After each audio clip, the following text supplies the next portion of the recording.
Once upon a chilling night, in the quiet town of Blackwood, nestled amidst the whispering woods and shrouded in mystery, there was a peculiar store named Eccentric Oddities. Its owner, Mur Elmsworth, was a man of enigma, known for dealing in arcane objects and curious artifacts.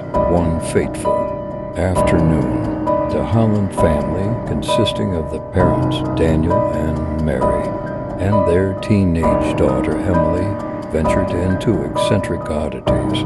Their eyes were drawn to an ominous old Ouija board placed high on the shelf. "Look at this, Emily. It's fascinating," Daniel exclaimed, intrigued by the board. "It's quite intriguing piece. Would you like to purchase it?" Mr. Elmsworth inquired, his piercing gaze making them slightly uneasy. The Hollands hesitated, but curiosity got the better of them, and they purchased the Ouija board, unaware of the ominous events that would soon unfold.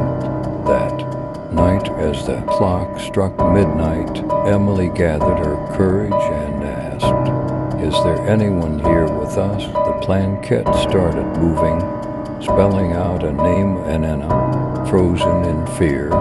They soon realized it was a young spirit seeking help. Emily, with sympathy in her heart, promised to assist the spirit, never realizing the grave consequences of her words. Days passed, and the Hollands started noticing strange occurrences around their house.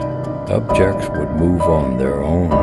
Eerie whispers echoed in the hallways, and the feeling of being watched became a constant companion.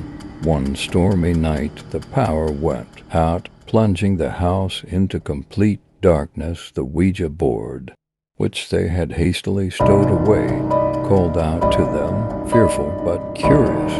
They lit a candle and placed their hands on the planquette. The atmosphere grew heavy as the planquette moved, spelling out the unsettling words, "Leave now." Suddenly, the candle flickered violently, and the planquette moved with an unnatural force, spelling out, "Never leave, terrify." They ended the session, but the whispers grew louder, and the shadows seemed to come alive, desperate for answers. They sought the help of a local psychic, Madame Isadora. Upon investigating, she sensed a malevolent presence attached to the Ouija board, warning them of the consequences of meddling with forces beyond their understanding. Dispose of this board immediately and never use it again. Following her advice, they buried the Ouija board in the woods, hoping to rid themselves of the haunting entity. Was far from vanquished. Weeks later, strange occurrences escalated. Footsteps echoed in empty rooms, voices whispered their names, and the family became restless and sleepless. One fateful night, their daughter Emily woke up at exactly 3 a.m., feeling a sinister presence.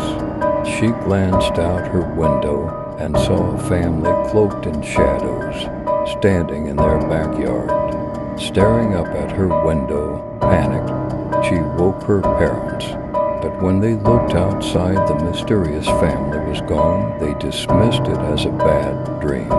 But the next night, and every night after that, the eerie family returned, standing outside at precisely 3 a.m. Mur Elmsworth, the store owner who sold them the cursed Ouija board, was unaware of the sinister events that unfolded in the lives of the Holland family. One day, while tidying up his shop, he realized the battery in his surveillance camera needed a replacement.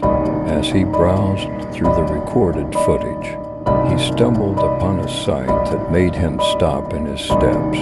He saw a family with their eyes hollow standing outside his house at 3 a.m. He gasped, realizing they had been doing this for months, every single night, determined to escape this haunting.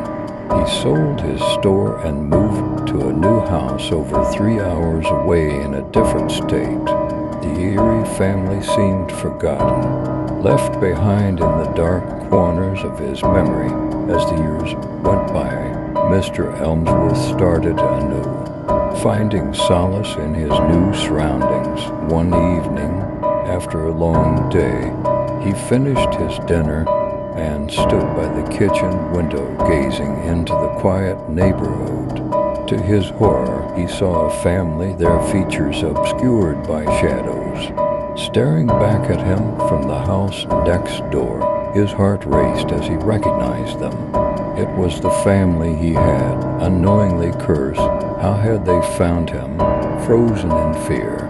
He watched as they slowly turned and walked back into their house, leaving him in a state of terror. The memory of that night haunting, still fresh in his mind, Mr. Elmsworth knew the malevolent forces were far from finished with him.